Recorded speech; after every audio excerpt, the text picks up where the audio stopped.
The Girl Who Hated Him. Chapter 1. There were exactly 4 things I hated about alphaking Tovan Reyes, and I kept the list in my head like a railing, something to hold when he walked into a room. 1. The way he stood, like the floor was lucky to have him. 2. The voice. Low, unhurried, as if the world had agreed to wait for him to finish a sentence. 3. He never looked surprised. You could tell that man the sky was falling and he'd only tilt his head and ask how fast. And 4, the one I'd never say out loud. He smelled like rain on warm stone, and some animal part of me noticed every single time. Right now he was standing in the doorway of the supply hall, and I was on a ladder with my arms full of dried lavender bundles, and the list was doing absolutely nothing for me. "You're not supposed to be up there," he said. "And yet, the 3rd rung is cracked. It's been cracked for 2 years. We're old friends, the ladder and me. Nessa. Just my name." He had a way of saying it that made it sound like a door closing. I came down 2 rungs, mostly so I could look at him without craning my neck, and definitely not because he'd asked. Tovan Reyes filled the doorway the way weather fills a sky. Dark hair pushed back like he'd done it with one impatient hand. A jaw you could have used to split firewood.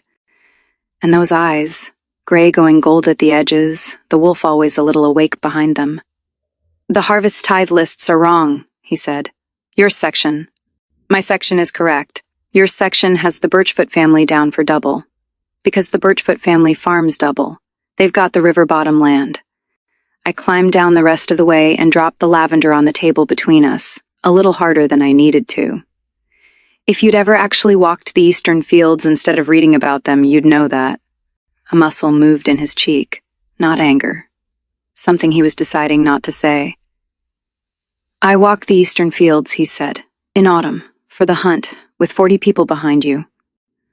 I started sorting the bundles, giving my hands a job. "That's not walking the fields, that's a parade." For a moment he didn't answer, and I felt the old familiar thing happen, that prickle up the back of my neck, like standing too close to a fire. I'd felt it every time we'd argued for the last 3 years. I decided a long time ago it was just dislike. Dislike had to feel like something, didn't it? "Fix the list," he said finally. "The list is right. Then explain it to the council instead of me, since you clearly enjoy explaining things." He turned to go, and then, because he could never just leave, he always had to land the last one. "And get a new ladder. I'd rather not scrape you off the floor." "Worried, my king?" "Inconvenienced," he said, and was gone. I stood there with lavender dust on my hands and my heart going like I'd run somewhere. Inconvenienced. Fine, good. I could work with a man who found me inconvenient. I had been finding him insufferable for years, and I had a witness. The witness arrived 20 minutes later, slipping in through the side door with 2 cups of cider and the particular grin she saved for gossip. "I heard," Bray said, "that you told the Alpha King his hunt is a parade. He started it. He always starts it." She handed me a cup and hopped up onto the table, tucking her feet under her the way she'd done since we were girls. Bray Holloway had a face made for sunlight, round, open, quick to laugh, and she'd been my best friend since we were both 7 years old and got caught stealing plums from the same tree. 18 years of that now. We'd turned 25 within a month of each other this spring, and we still split the cider the way we'd split the plums. What was it this time? Let me guess. The lists. The lists. He's so... She made a face, a scrunched, disgusted thing. Rigid, like a man who irons his own opinions. She sipped her cider. "I don't know how you stand being in the same valley as him. And here is the thing I want you to understand, before any of the rest of it happened." I believed her. I believed her completely. Bray had spent 3 years rolling her eyes at the mention of Tovan Reyes, mocking the way he spoke, doing an impression of his walk that made me laugh until I couldn't breathe. When the whole valley sighed over how their Alpha King had grown up handsome and unmarried, Bray had pretended to gag, so I believed she hated him. And because she hated him, it was safe for me to hate him too. It was a thing we did together, like the plums. I didn't know yet that she'd loved him since she was 15. I didn't know she'd lie awake some nights and build a whole life in her head. Bray Holloway, Luna of the Northern Reach, standing at his right hand, and that every time I made her laugh with a complaint about him, some buried part of her flinched. I didn't know that the impression of his walk was a way of touching him. that the mockery was a fence she'd built so she could stand near the things she wanted, without anyone seeing her want it, least of all me. I just drank my cider and let my best friend tell me, again, that the Alpha King wasn't worth a single one of my thoughts. I'd remember that later. I'd remember it a lot. Chapter 2. The northern reach sat in a long green valley between two arms of mountain, and in the spring it was the kind of beautiful that made strangers stop on the ridge road and forget where they were going. Stone houses with mossed roofs, smoke threads going up straight in the cold morning air, the river loud with snowmelt. I'd lived there my whole life. My father had been the pack's record keeper before his hands got bad, and I'd taken the work over the way you take over a coat, because it was there and it fit and somebody had to wear it. I knew every family's land and lineage and quarrel. I knew who owed whom an apology going back 40 years. What I did not know how to do, apparently, was attend a council supper without it becoming a problem. It was the spring gathering. The whole upper pack packed into the great hall, long tables, too many candles, the smell of roast and wood smoke and wet wool. I was seated where the record keeper always sat, which was close enough to the high table to hear everything and far enough to not matter. Tovin sat at the center of the high table and did the thing he did, which was exist in a way that made the room arrange itself around him. I tried not to watch him. I watched him. He wasn't eating much. He was listening to old Merrick on his left, to the Riverwood elder on his right, and nodding, and saying the short things that made people feel heard. And the whole time there was something behind his face that I only noticed because I'd spent 3 years cataloging that face out of spite. He looked tired, not sleepy, tired the way a bridge is tired. Tired from being walked on. I didn't want to notice that. I shoved a potato around my plate. "You're staring," Bray murmured beside me, delighted. "I'm assessing a threat." She leaned in. "He's coming this way." He was not, but then he was, rising, moving down along the tables the way an alpha was expected to during a gathering. A word here, a hand on a shoulder there. By the time he reached our stretch of bench, half the table had gone quiet to watch. He stopped in front of me. "Record keeper," he said. "My king. The council reviewed your tithe lists." A pause. The whole table leaned. "You were right about the Birchfoot land." I'd had a whole speech ready for if I was wrong. I had nothing ready for this. Yes, I said. "I usually am." Somewhere down the bench, someone laughed and tried to swallow it. Tovin's eyes didn't leave my face, and then, I swear it on the river, the corner of his mouth moved. Just barely. Just enough. "Usually," he agreed. And he moved on. I sat there with my fork in my hand and my face doing something warm and traitorous, and Bray's voice came low and bright next to me. "Did the Alpha King just admit you were right? In front of people?" "It was nothing. It was so much. He's never done that. I've never once seen him." She stopped. Started again, the brightness skipping. "It's nothing, you're right. He probably just wanted to look fair in front of the elders." "Probably. That's all that was."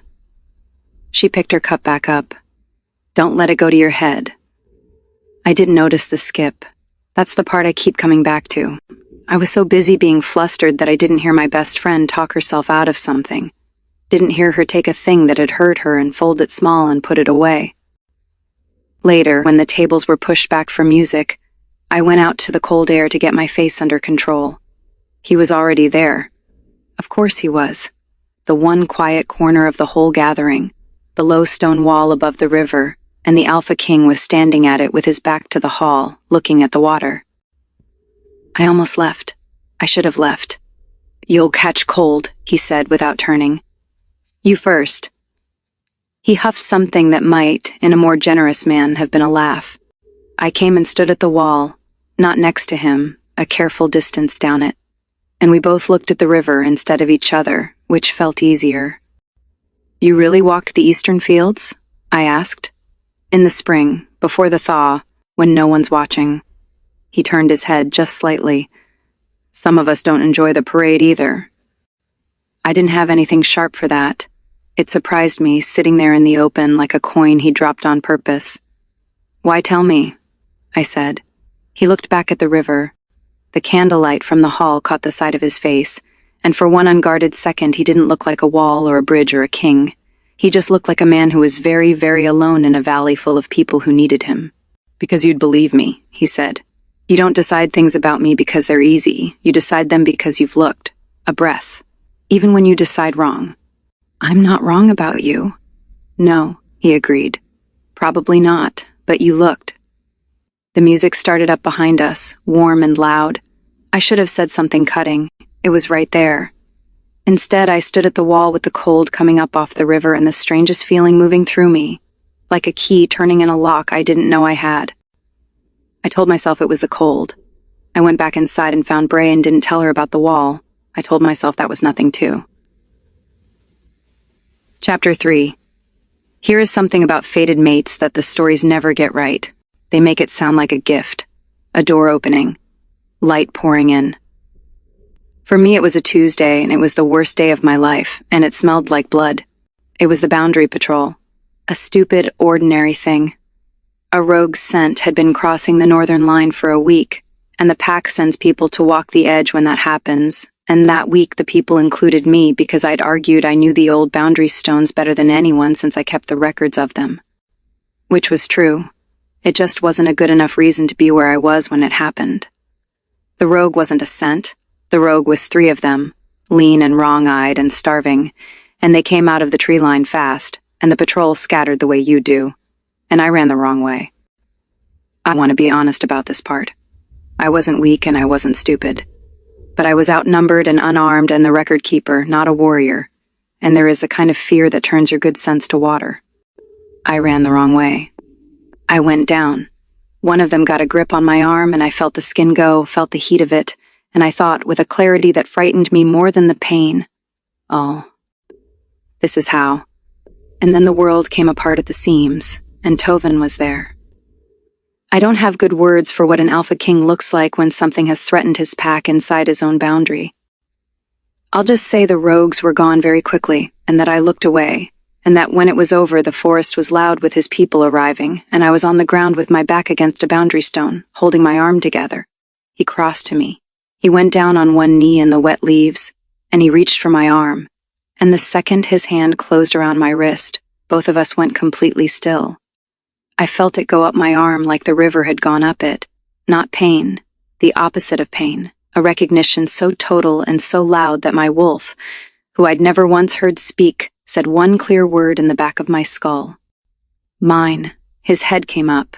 His eyes found mine, and the gold in them had swallowed the gray entirely, and I watched the Alpha King of the Northern Reach, the man who never looked surprised, look completely, helplessly surprised. "No," I said. It wasn't a smart thing to say. It wasn't a brave thing.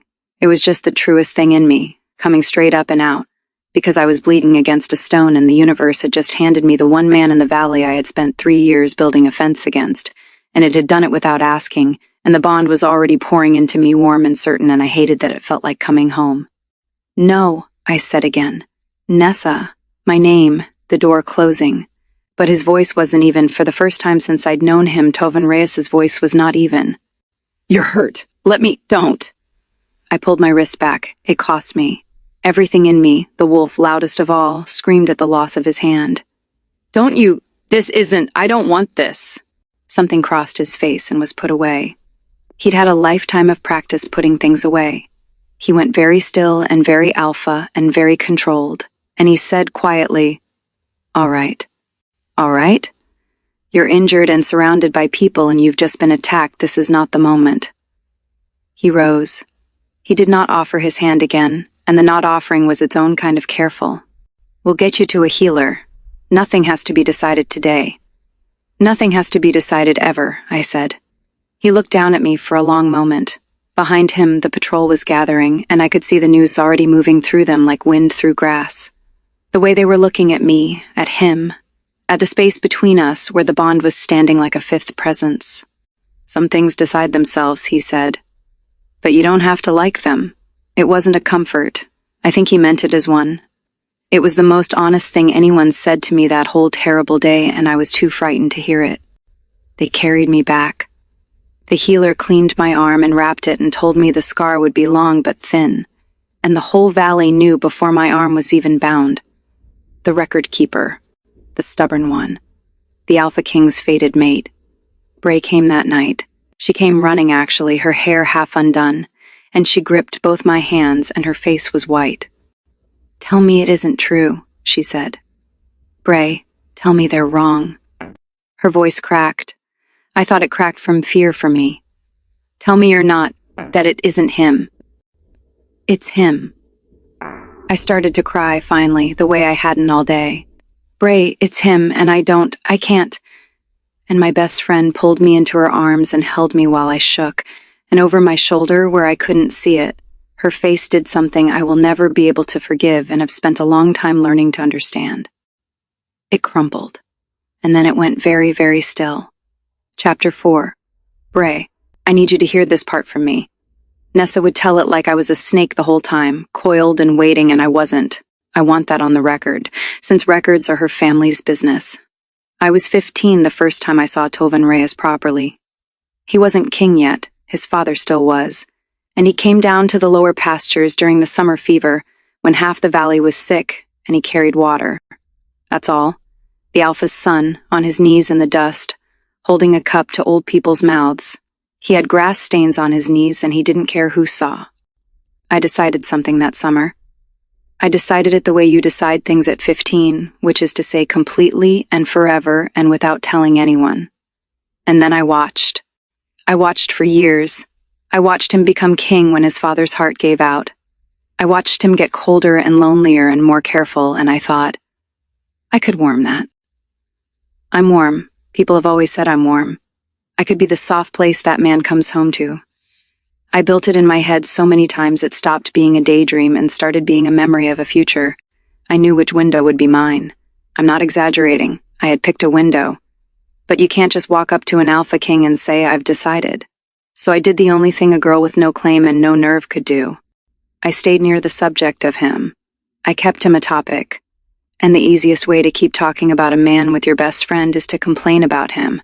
Because Nessa loved a good complaint, she lit up for it. And so I handed her the version of Tovan Reyes that kept him in our conversations. Arrogant, cold, insufferable. I told myself I'd correct it later, when I finally had him. I'd laugh and say, you know I never meant it, I was just nervous. And she'd laugh too.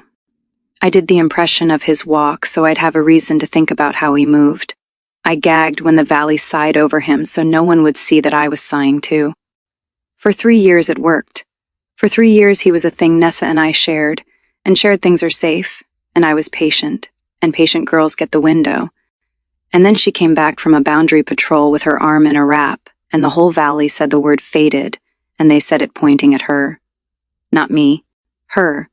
The girl I'd handed the false Tovan to so I could keep the real one warm in my chest. The universe looked at the two of us, looked at the 15-year-old who picked a window and the woman who didn't even like him, and it picked her. I held her that night while she cried about it. About him. About not wanting the thing I had wanted with my whole life since I was a child in a dusty pasture. She cried because she got him.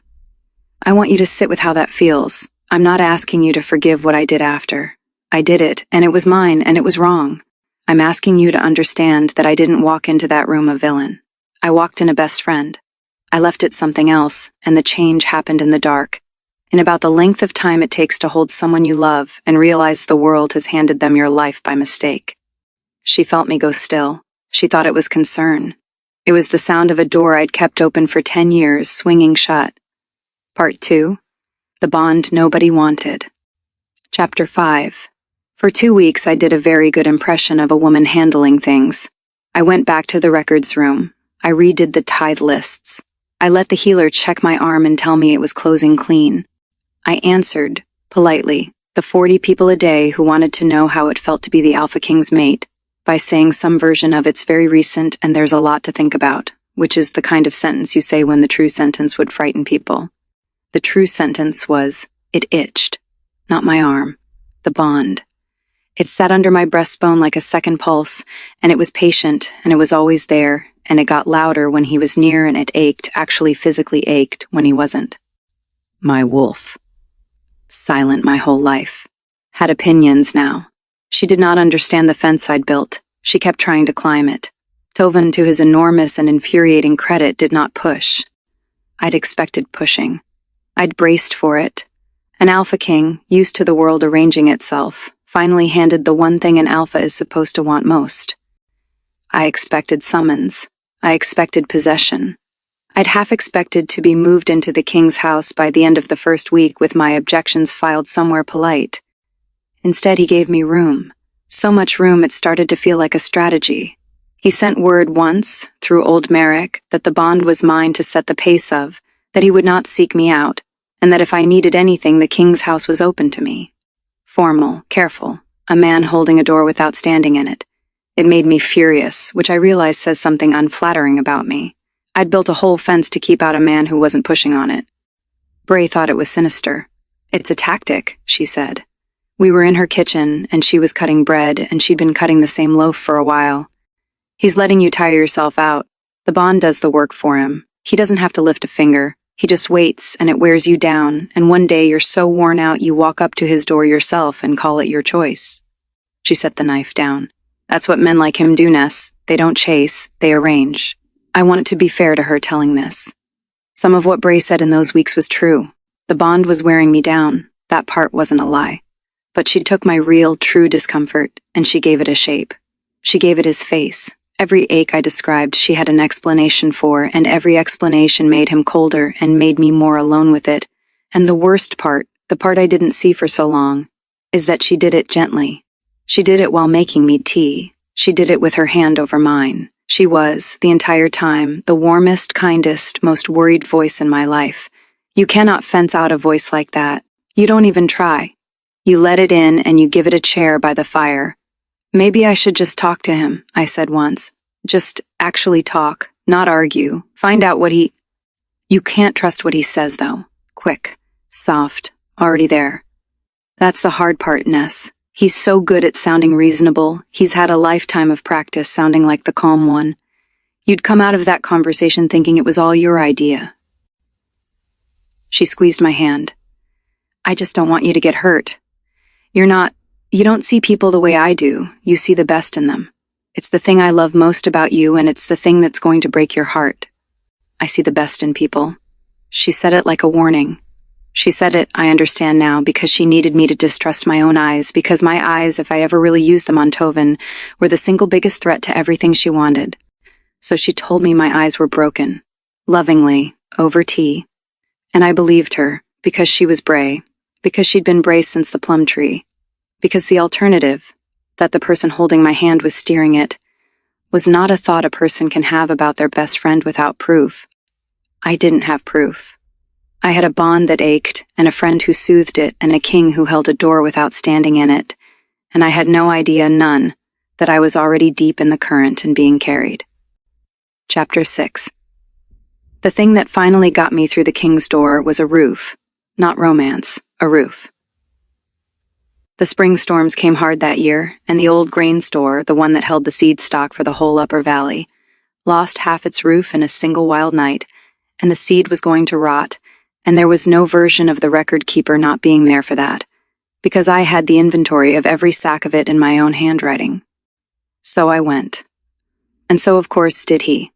It was chaos in the good way. The whole pack turned out, hauling, climbing, a chain of hands moving sacks from the wet dark of the grain store to the dry barn up the slope. Rain coming sideways, everyone shouting and laughing because that's what you do. You laugh when you're soaked and saving the winter together. I ended up inside the grain store, in the worst of the wet, calling out sack numbers so we'd know what we'd saved. And Tovin ended up in there with me, because the heaviest sacks were in the back, and he was the strongest back in the valley, and there was no ceremony about it. He just came and started lifting. We didn't argue. There wasn't time, and anyway, you can't keep a fence up while you're handing a man wet grain sacks in the dark and he's handing them on, the two of you breathing hard, working the same rhythm. The bond, which I'd spent 2 weeks treating like an enemy, just helped. It made us easy. I knew where he'd be before he was there. He caught a sack I dropped without either of us looking. 41, I called. That's the last of the seed barley. Last of it. He set it on the cart. He was soaked through, his shirt dark and stuck to him, his hair dripping, and he was, I want to be honest in this record, he was grinning. Actually grinning. I'd never seen it. The whole valley feared this man, and I was watching him grin in a flooding barn over saved barley like a boy who'd won something. "What?" he said, catching me looking. "Nothing, I pushed wet hair off my face. "You look almost like a person." "I'm devastated." He didn't look devastated. He looked for one whole unguarded second happy, and the bond under my breastbone gave a long, warm pull, and I let it. Just for a second, I let it. Then the rest of the roof came down. Not on us.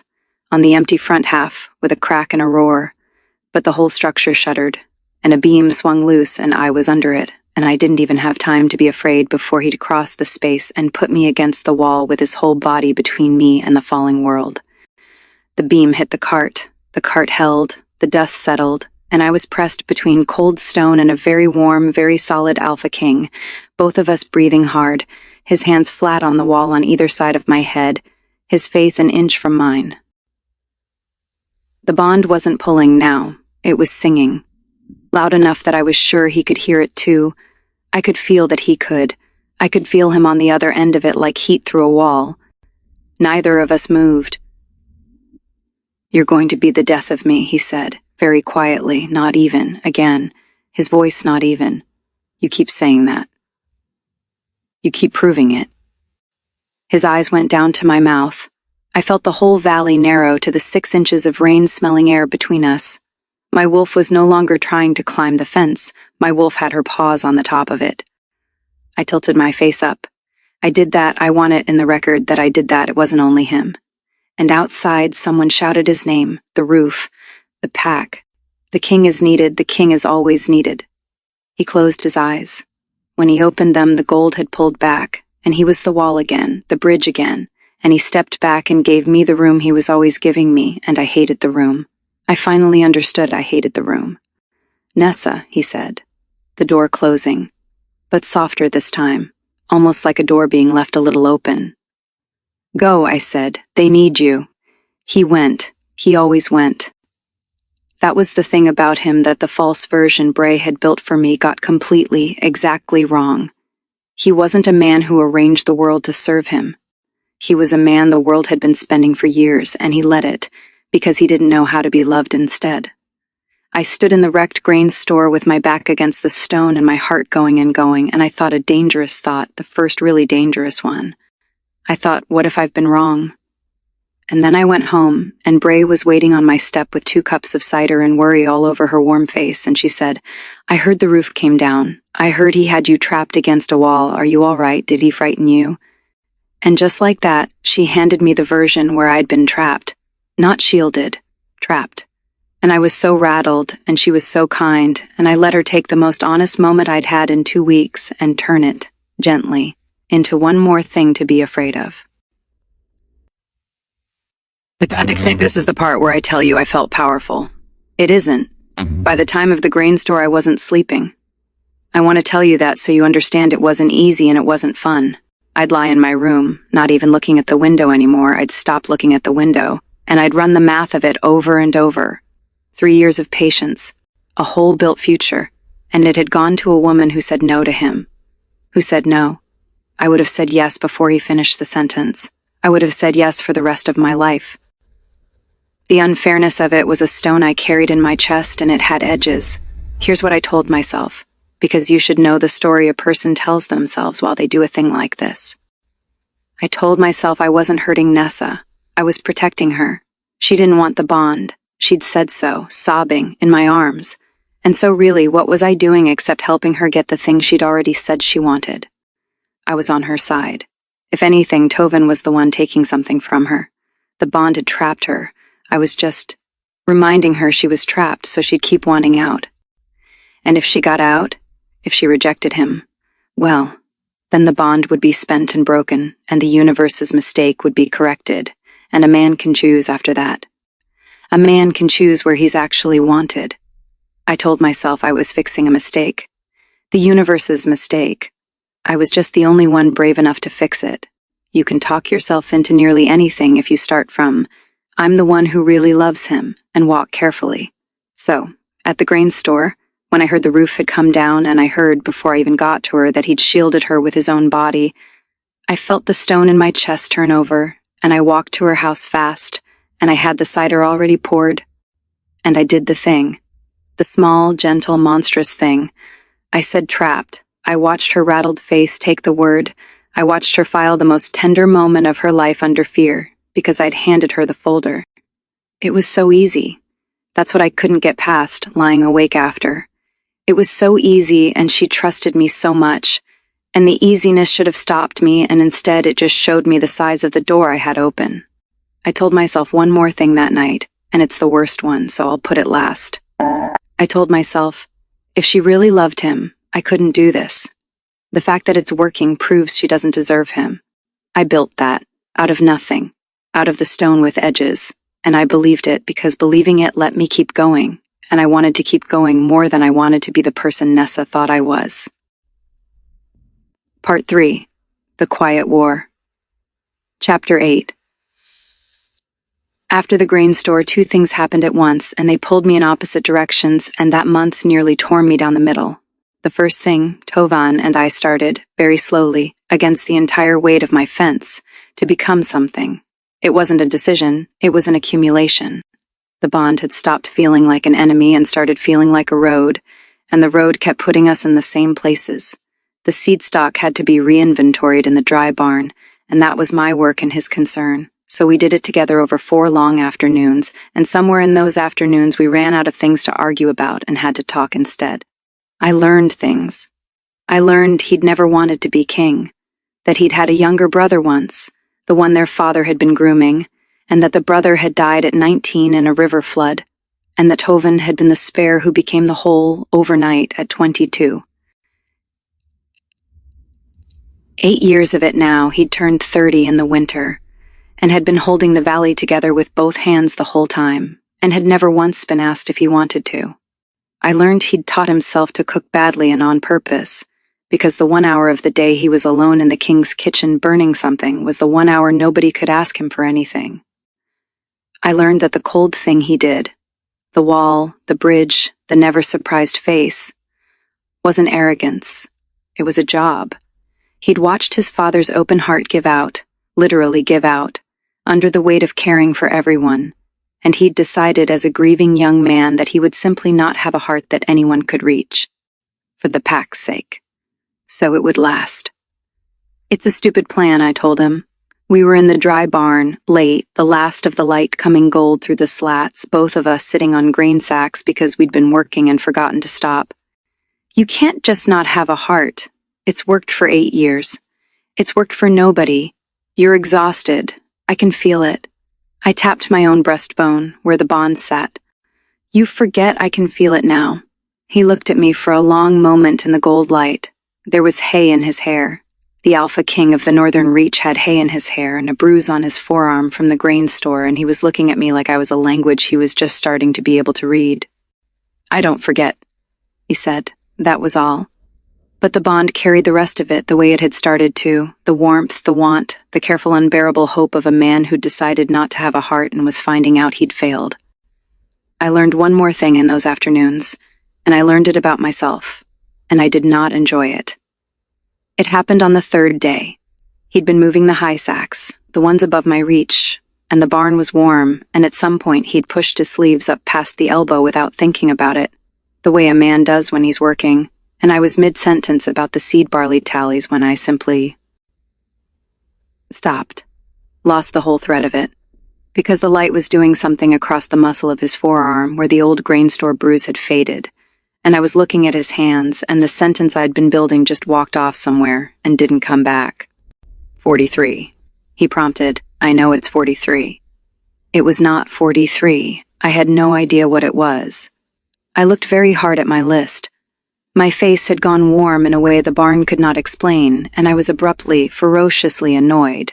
Not at him, at myself, at whatever traitor part of me had decided that now, in a dusty barn, in the middle of the seed inventory, was the moment to notice that the alphaking of the Northern Reach was built like the side of a mountain, and moved like he trusted every inch of it. I'd had 3 years to notice. I'd spent them noticing his walk and calling it a grievance. The bond hadn't put this in me. This was just mine, and it had been mine the whole time. Filed under the wrong heading. quickly banked.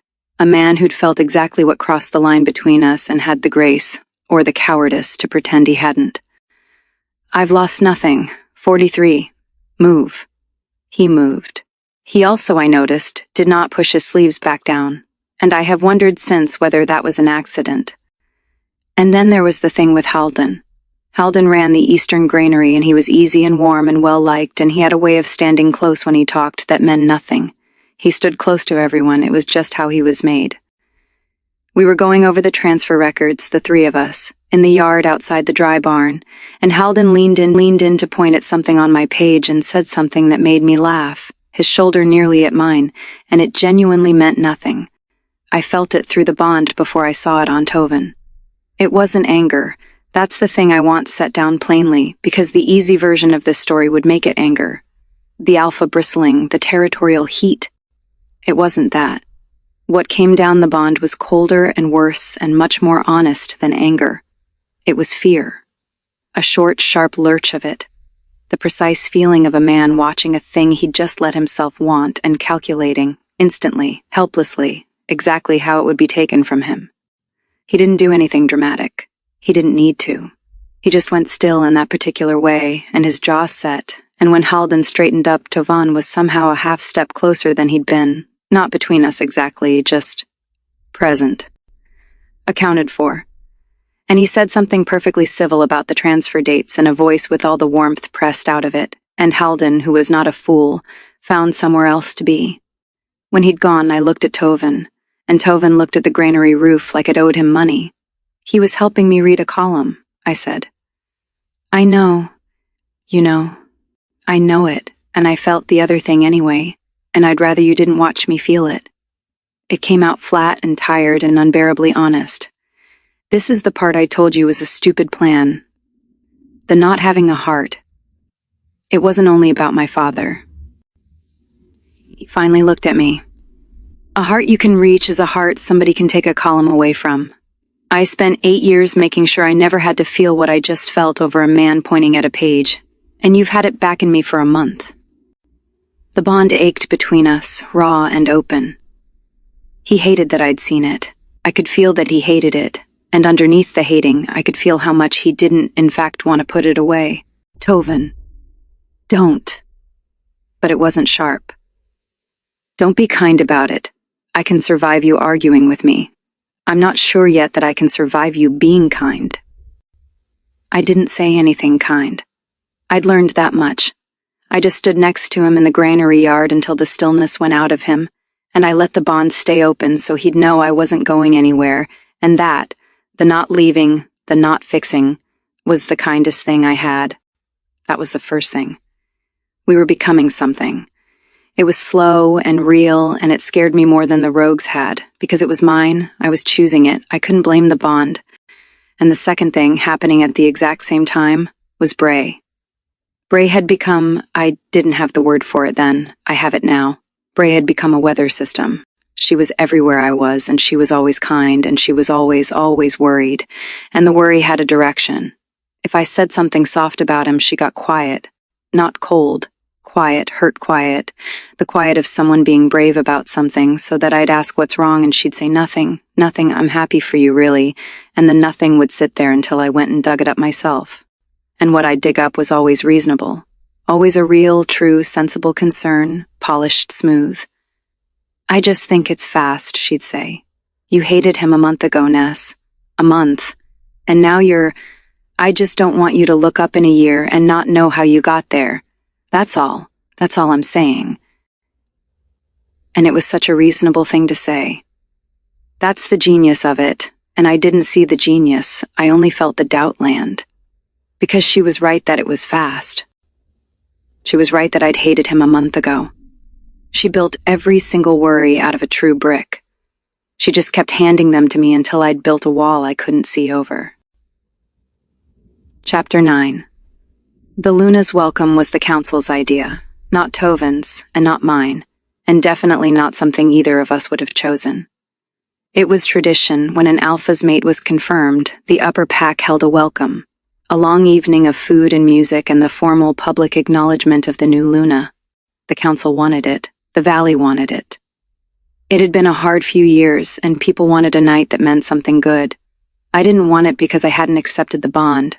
Not formally. Not out loud. I'd stopped fighting it. I'd started privately, terrifyingly, to want it. But accepting it in front of the whole pack was a door I hadn't walked through, and the welcome would walk me through it whether I was ready or not. Tovan, when the council proposed it, did something that I should have understood the size of. He said no. He said no to his own council, in front of the elders, for me. He said the bond was the record keeper's to pace, that he'd given her his word, and that he would not have her stood up in front of the pack like a confirmed thing when she had not confirmed it. Merrick told me about it after, said the king had been very quiet and very immovable and that the council had folded. He protected me from the welcome. He gave up the public, valley-soothing, politically useful version of his own happiness to give me one more month of room I'd told him I needed. Here's what Bray did with that. She came to me, warm, careful, troubled, and she said, "Did you hear he canceled the welcome? He didn't cancel it, he postponed it. For me. So I wouldn't. Ness. So gentle. He canceled the public acknowledgement of you. Think about how that looks. The whole valley was ready to stand up and call you Luna, and he told the council no." She let it sit. I'm not saying he meant it cruelly. I'm sure in his head it's very noble. I'm just saying, a man who was proud of you wouldn't have a single reason in the world to keep you unannounced. Would he? You're the one thing he's supposed to want most. And he keeps not claiming you in public. He keeps giving you room. Her fingers made small quotes around the word. At some point, room is just distance, Ness. At some point, you have to ask yourself if the distance is for you or for him. And I want to tell you I saw it. The flip, the clean surgical flip of the truth on its back. He protected me, and she handed it back to me as he's ashamed of you. She took the single most generous thing he'd done and made it the proof he didn't want me. I didn't see it. I felt it. It went into me like cold water, and it found every doubt she'd been planting for a month, and it watered all of them at once. Because here's the thing. The manipulation worked because I already distrusted Tovan, and because the friend planting it was someone I trusted to the floor of myself. I had spent 3 years deciding Tovan Reyes was cold and arrogant and unreachable. Bray had built that version with me, brick by brick, back when I thought we were just being funny. So when she needed me to believe he was ashamed of me, she wasn't fighting uphill. She was rolling a stone down a slope I'd graded myself. That night Tovan found me on the river wall. Our wall, by then it had quietly become ours. And he could feel through the bond that something was wrong, and he asked, and I didn't tell him the real thing because the real thing was a knot I couldn't even hold. I said something thin instead. I said, "Why didn't you want the welcome?" And he, being him, being honest to the point of injury, said, "Because you didn't. I told you the bond was yours to pace. I meant it." Which was the truth, which was the whole entire generous truth. And Bray's voice was so loud in the back of my head. A man who was proud of you wouldn't have a reason to keep you unannounced. That I heard his truth and I distrusted it. I stood next to the man I was falling in love with, and I let my best friend's voice translate him for me. And the translation was a lie. And I couldn't hear that it was a lie because it was in a voice I trusted more than my own. "Right," I said. "Of course." He went quiet. The bond went quiet. He could feel that I'd pulled back and he didn't know why. And because he was who he was, because he'd decided long ago that reaching for people was how hearts gave out, he didn't chase it. He just stood there in the dark next to me, holding a door I'd suddenly stepped away from, and neither of us said the thing, and the distance Bray had named into being came and sat down between us like it had been invited. It had been. I just hadn't known I was the one who sent the invitation. Chapter 10. Bray. The welcome was the first time I felt afraid of myself. Up to then I'd been telling the careful story. I'm protecting her, I'm fixing the universe's mistake. If it works, it proves it. And the careful story had a rule in it, a line I'd drawn so I could still look at my own hands. I only used true things. I never lied to her. I never made anything up. I just arranged the true things, pointed them. A person can't be a villain if every brick is true. That was the rule. The welcome was where I broke my own rule and didn't even slow down. Because it wasn't true, what I told her. He didn't keep her unannounced because he was ashamed. He kept her unannounced because he loved her enough to give her time, and I knew that. I knew it for a fact. Merrick had told half the valley how the king had stood up to his own counsel for her. I knew the true version, and I looked at the true version, and I picked it up, and I turned it over, and I handed her the bottom of it and called it the top. And she took it. She took it because I'd spent a month teaching her hand to take whatever I put in it. And I watched the cold water go into her. I watched it find all the little doubts I'd planted and feed them, and the thing I felt. I want to be honest because this whole account is me being honest too late. The thing I felt was relief. And under the relief, fast and ugly, was triumph. It's working. And under the triumph, so far down I almost missed it, was a small voice that sounded like the girl from the plum tree, and that voice said, "You just hurt Nessa. On purpose. With something you knew was false. That's not protecting her. You crossed the line you drew." And I told that voice to be quiet. I told it she said no to him. She doesn't even want him. I'm not taking anything she wants. But I'd watched her on the river wall by then. I'd seen them out there. I'd seen her face when she didn't know I was looking. The way it opened up around him. The way 3 years of fence just weren't there anymore.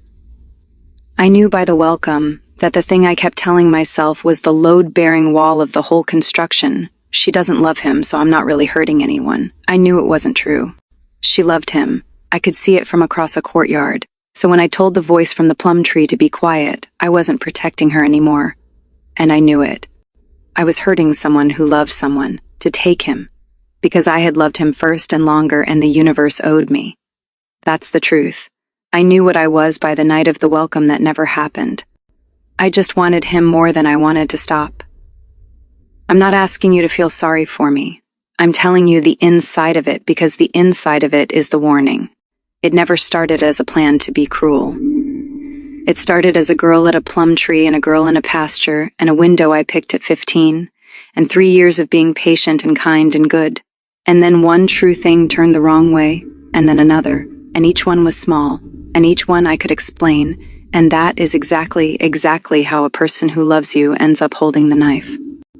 Small, explainable, one true thing at a time. Part 4, The Thing Underneath. Chapter 11.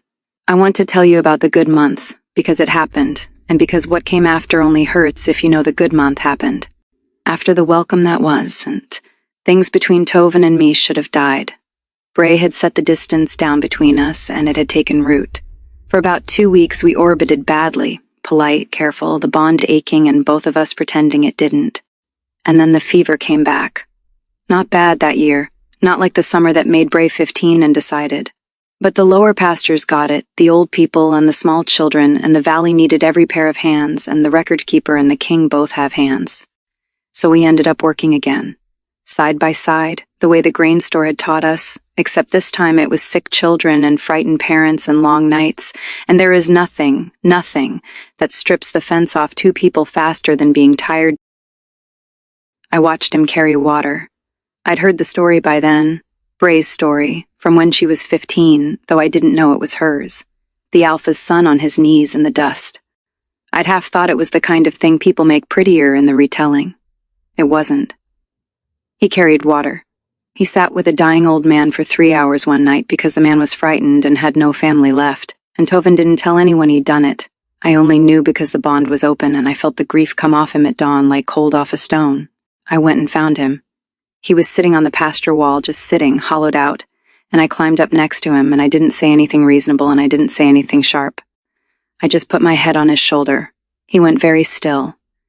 Then, slowly, like a man setting down something he'd been told never to put down, he leaned his head against mine. We stayed like that until the sun was properly up. The bond didn't sing that morning.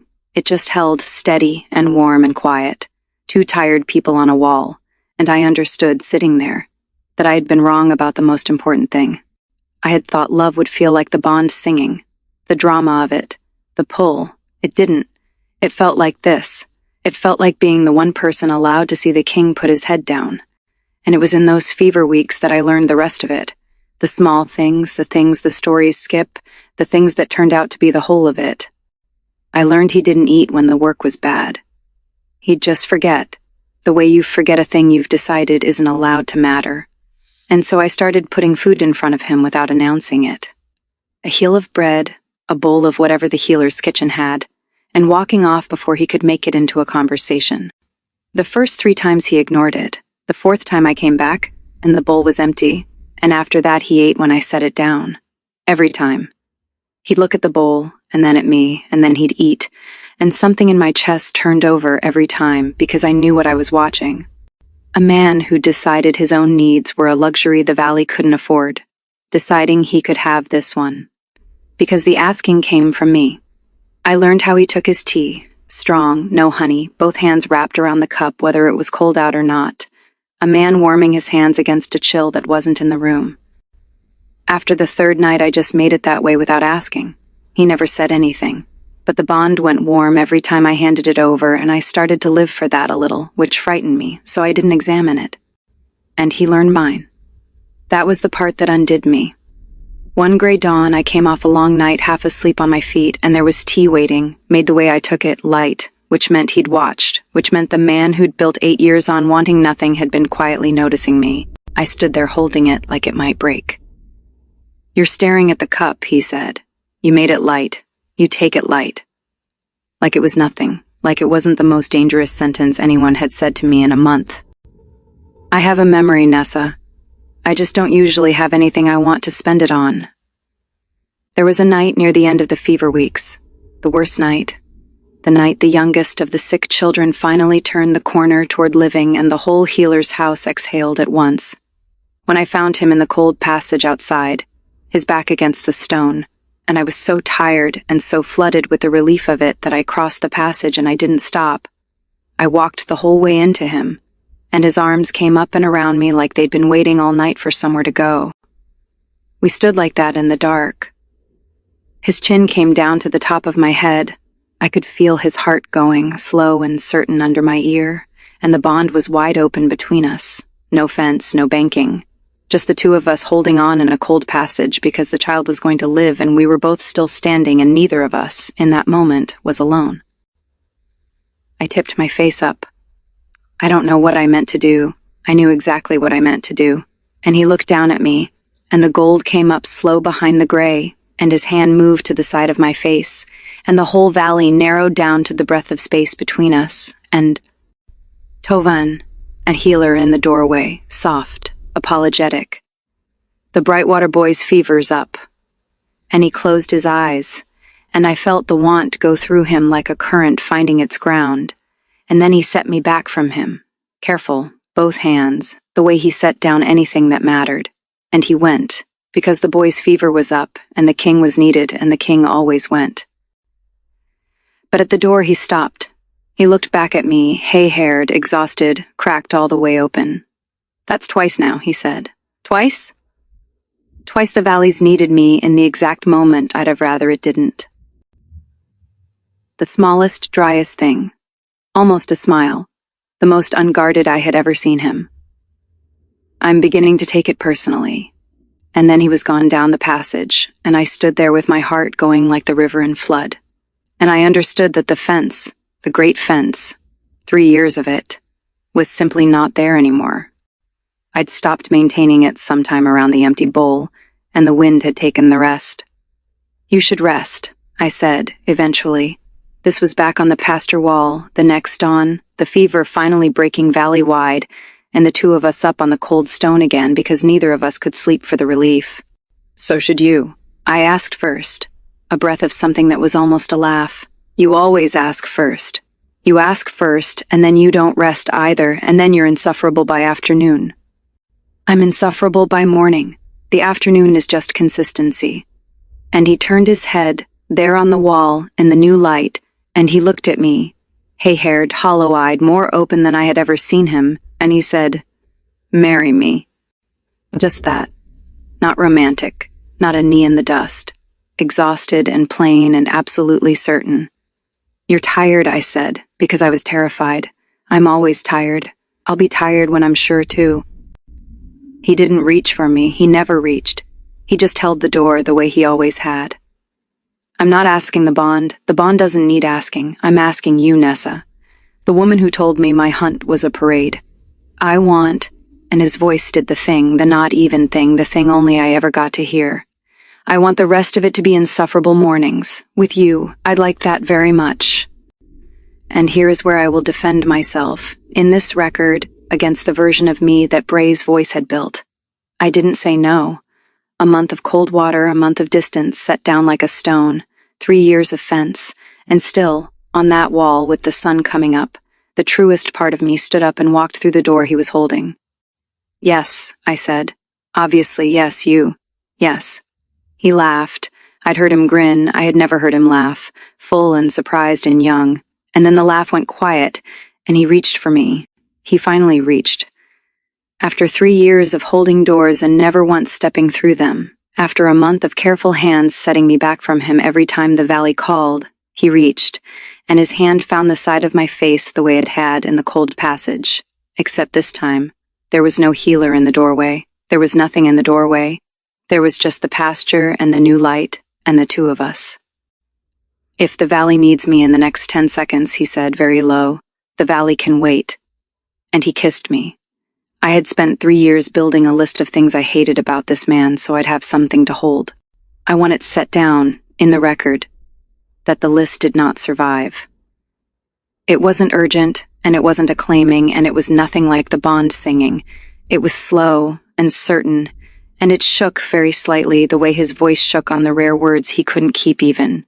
It was a man who had decided 8 years ago that he would not have a heart anyone could reach, finding out with his mouth against mine exactly how badly the plan had failed.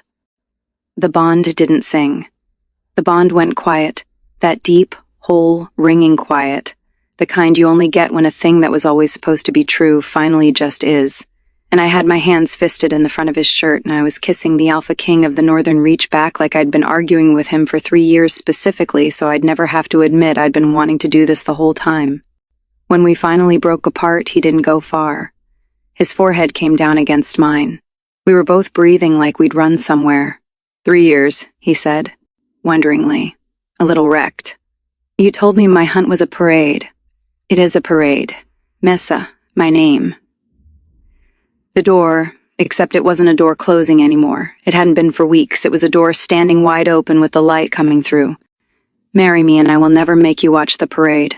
I'll walk the eastern fields with you in the spring before the thaw when no one's looking. Every year, that's the whole of what I have to offer. It isn't a crown. It's just me when no one's looking. That, I said, and my voice was doing the not even thing now too, I'd caught it from him, is the only part of the crown I ever wanted. And the world was, for one whole golden hour, exactly the right shape. I should have gone straight to the council. I should have stood up in the great hall that same day and said it loud. Instead, I did what I always did with the most important things. I went to tell Bray first. Chapter 12. Bray. She came to my door glowing. I want to set the scene exactly because I've gone over it 1,000 times since. It was mid-morning. I had bread in the oven. She knocked the way she'd knocked since we were children, 3 quick, 1 slow. And I opened the door and there she was, lit up from the inside, fever-tired and radiant, and she said, Bray. Tovan asked me to marry him and I said yes. And every single thing I had built came down to that doorway and that sentence. I had told myself for 2 months a careful story. She doesn't love him. I'm fixing a mistake. If it works, it proves it. And I had already, privately, known the story was rotten. But there's a difference between knowing a thing alone in your bed at night and having it stand in your doorway glowing at you. She loved him. He'd asked her. She'd said yes. The window I picked at 15 had a different woman standing in it, and that woman was my best friend. And she had run here. To me first, before the council, before anyone, because I was the person she told her joy to. I had a choice in that doorway. I want to be truthful that I had a choice because I'd spent 2 months telling myself I didn't, telling myself I was just arranging true things, just a leaf on a current. I could have let her in. I could have hugged her and cried. I would have been crying for myself, but she'd never have known the difference. And I could have let the woman I'd loved since the plum tree have the thing she'd run to tell me. I could have let the door I'd kept open for 10 years finish closing, and grieved it, and stayed her friend. That was on the table, in that doorway. It was right there, And I want you to know, because this is the part I have never told anyone, the part I can barely hold even now, that I almost did it. I almost told her everything. It came all the way up. I felt it come up, the whole rotten weight of it, 2 months of turned truths and the 10 years underneath them, and my mouth actually opened. I had the first words. Ness, sit down. It's not him. It was never him. It's me. I have to tell you what I've been doing. They were right there, behind my teeth, and for one enormous swaying second I was going to be brave. I was going to set it all down on the step between us, and let her hate me, and let her go. Because she was glowing, she was so happy she had run the whole way, here to give the happiness to me first. And a person who loves you does not get to keep doing what I was doing to a face that looks like that. I knew it. For 1 second I knew it all the way through, and then she said, still glowing, still radiant, reaching for my hands because she wanted me in the joy with her. She said, Bray, he saw me. 3 years of arguing and I thought he found me, and the whole time he was just, nobody's ever looked at me like, Bray, I've never been seen like that in my life. And the door I'd had open 1 second of swung shut so hard it took my brave with it. Because I had never been seen like that in my life either. That was the whole of it. That was the 10 years. I had carried water in my chest for that man since I was 15, and not once, not one single time had he turned and looked at me and seen it. And here was Nessa, who hadn't even wanted it, who'd spent 3 years calling him insufferable with my words in her mouth, telling me she'd been seen, telling me, with her hands open, reaching for mine, that she had gotten the exact thing, the only thing, the thing. I have asked myself ever since whether she'd have understood if she'd known what that sentence did. She wouldn't have said it if she'd known. That's the unbearable part. She wasn't being cruel. She could not possibly have been kinder. She ran to me first. She just reached into the joy to pull me in, and her hand closed by pure blind chance around the one wound I had spent 10 years not letting anyone near.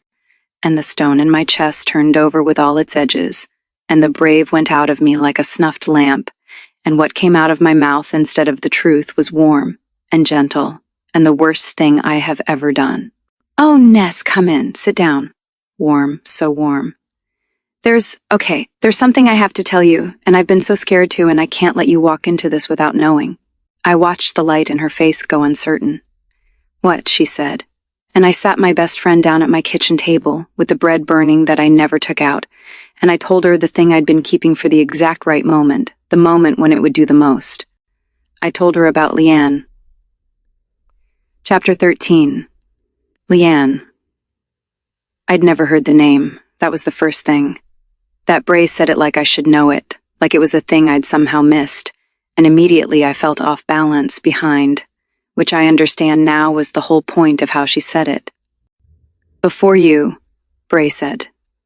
Gentle, holding both my hands across the table, years ago, before he was king even, right when his father was dying. There was a girl, Leanne, from the Western families. A pause, waited. They were going to be mated, Ness. It was nearly arranged. And then, I don't know all of it, nobody does, he made sure nobody does. But it ended, badly. She left the valley, some people say she was sent. The kitchen was very quiet. The bread was starting to smell wrong, and neither of us moved. Why are you telling me this, I said. Because I love you. Her thumbs moved over my knuckles. And because, Ness, think about it. Think about everything you've told me. He won't announce you, he gives you room, he gives you distance, he proposes in a pasture at dawn where there's no one to see it, with no ring, nothing. A man who'd already had a maid arrangement fall apart in front of the whole valley, wouldn't he do exactly that? Wouldn't he keep the next one quiet and unofficial and easy to... She stopped like the word hurt her. Easy to undo? If he had to? Every brick. I need you to see how every brick was true, or true-shaped. He hadn't announced me, true. He'd given me room, true, and at my own request, but true. He'd proposed in a pasture at dawn, true. There'd been no ring, true. It had been an exhausted, certain, plain proposal on a wall, and I'd loved it for being plain, and now Bray was holding the plainness up and turning it into evidence of a man keeping his options loose. And Leanne. I didn't know if Leanne was real. I'll tell you now, ahead of myself, what I learned later. There was a Leanne. The Western families did have a daughter by that name, and there had been, briefly, a long time ago, the kind of half-conversation between two families that happens around a young alpha. And it had come to nothing. Not badly, not a scandal, just nothing, the way most half-conversations do. And Leanne had married a perfectly nice man 2 valleys over and was, last anyone heard, happy. Bray took that nothing, that dusty, harmless nothing, and she built it into a ghost and sat the ghost down at the table between me and my joy. She didn't lie exactly. That was always her rule, her terrible rule. She said some people say, she said I don't know all of it. She said it ended badly with a question mark you could only hear if you weren't drowning. She handed me a real name and a real fragment, and let my fear, the fear she'd spent 2 months feeding, do all the rest of the building. Why has no one ever told me this? I said. My voice didn't sound like mine. Because no one talks about it. Because he made sure of that. Ness. And now her eyes filled, and I actually believe that the tears were real. That some part of her was genuinely grieving in that kitchen, just not for what I thought. I didn't want to be the one. I've sat on this for weeks. But you just told me you said yes, and I could not.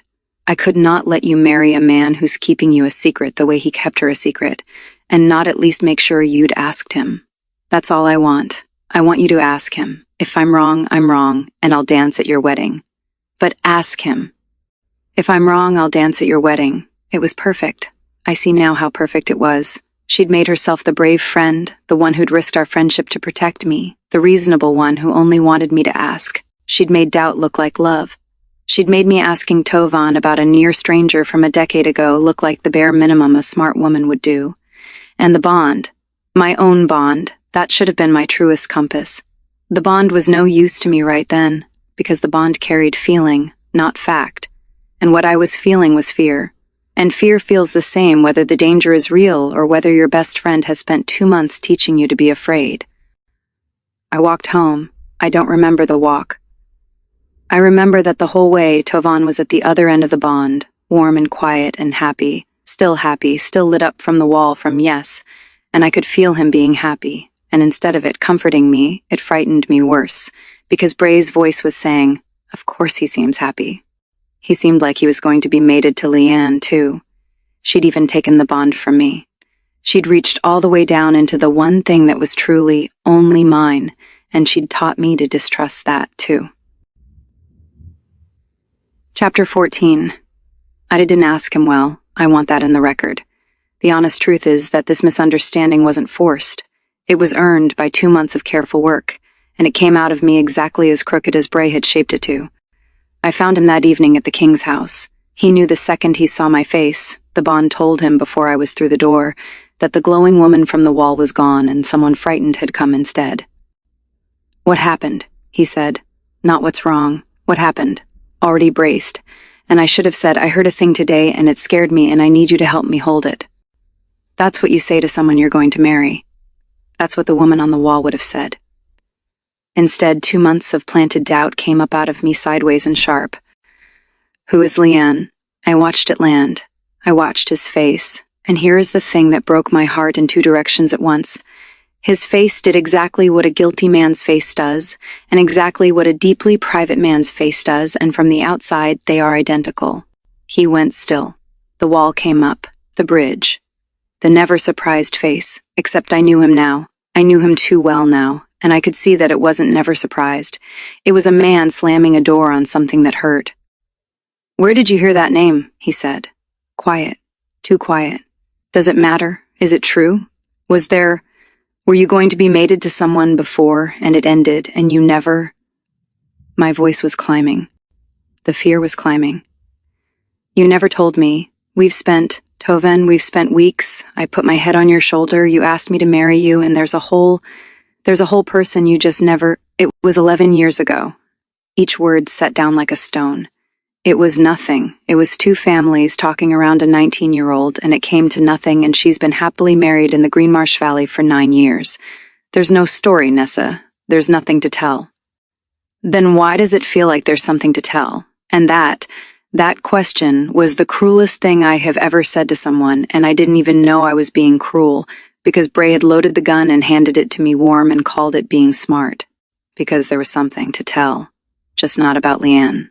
What there was to tell was that Tovan Reyes had spent 8 years deciding not to have a heart anyone could reach, and that he had, against every rule he'd built, let me reach it. Let me put my head on his shoulder. Let me see him grieve. Ask me plainly in the dawn to give him insufferable mornings forever. And the very first time it cost him something, the first time being known got hard, the woman he'd opened the door for was standing in his house asking him to account for a ghost and telling him it feels like there's something to tell. I watched him understand that. I watched him understand that he had done the thing he'd promised himself he'd never do. He'd reached, and that it had gone exactly the way his fear always told him reaching went. That you open the door and the cold comes in. And he did the thing. The thing I should have seen coming and didn't, because I was too busy being afraid. He closed. If you think there's something to tell, he said, and his voice was the most even it had ever been, evener than the first day, even like a frozen river, then there's nothing I can say that you'll believe. You've already decided. You decided before you walked in. A breath. You've always been good at that. Looking, you said. You looked. The smallest, worst pause. I suppose you looked. Tovan, you should go home, Nessa. And the bond between us, the singing river, the warm, certain road. I felt him do something to it from his end. I felt him bank it. The way you bank a fire you can't put out and can't afford to feed. It went low and dim and walled. I went home. I lay in the dark and I couldn't feel him, barely. Just a far-off banked warmth behind a wall he'd built in one evening because I'd handed him every reason his oldest fear had ever given him. And Bray came over the next morning with 2 cups of cider, and she held me while I cried. And she said all the right things. Oh, Ness, I'm so sorry, but at least now you know, at least you asked. And she was so warm, and she was so kind, and somewhere underneath the warmth and the kindness, where I still couldn't see it, 2 months of work had just paid out completely, and the stone in her chest had finally, for one morning, stopped having edges. Part 5. How it nearly ended. Chapter 15. That works is that it doesn't end cleanly. It doesn't reach its goal and stop. It just sets a fire, and the fire does what fire does. For 3 weeks after the Leon evening, Tovan and I lived in the same valley like 2 people living in the same house after a death. We were unfailingly polite. We did the work the pack needed, the fever to clean up after, the late seed to get in, and we did it in the same fields without once doing it side by side. The bond stayed banked. He kept it low from his end, and I, out of pride, out of hurt, out of the fear Bray kept gently topping up like a lamp, I kept it low from mine. We were 2 people each holding our own end of a thing shut so it couldn't hurt us. And all we managed was to make the silence permanent. The valley noticed. Of course the valley noticed. And Bray was extraordinary in those 3 weeks, I'll give the awful truth its due. She managed the valley's noticing. She was the one who told people, kindly, that it was complicated, that the bond was hard, that Nessa just needed time and space and please don't crowd her. She made herself the gate. Everything about me reached the valley through Bray, and everything about the valley reached me through Bray. And I was so grateful to her for it. I was so grateful to have one warm thing in a cold 3 weeks, and the gratitude was the cage. She isolated me, that's the plain word for it. Not with a wall, with herself. She made being near her the only comfortable place to be, and she made everywhere else cold. And then she stood in the one warm doorway and called it friendship. And it would have worked. I want to be clear. It very nearly worked completely. 3 more weeks of that and the banked bond would have gone cold for real, and a cold bond can be released, and a released bond is the thing Bray had been building towards since a doorway and a sentence about Leanne. What she didn't account for was Merrick. Old Merrick had been the king's right hand since before the king was king. He'd been the one who told me, weeks back, that Tovan had stood up to the council to spare me the welcome. And Merrick, who missed nothing, had spent 3 weeks watching his king turn back into the frozen river version of himself. The version Merrick had watched calcify after the brother died, the version Merrick had privately hoped the record keeper had thawed for good. Merrick found me in the records room on a gray afternoon. He didn't sit. He stood in the doorway, the way Tovan used to, and he said with the bluntness of a very old man who has run out of patience for indirect things, "What did he do? I'm sorry?" "The king. 3 weeks ago he was a man again. Now he's a stone again. What did he do that you've both decided to die quietly over it?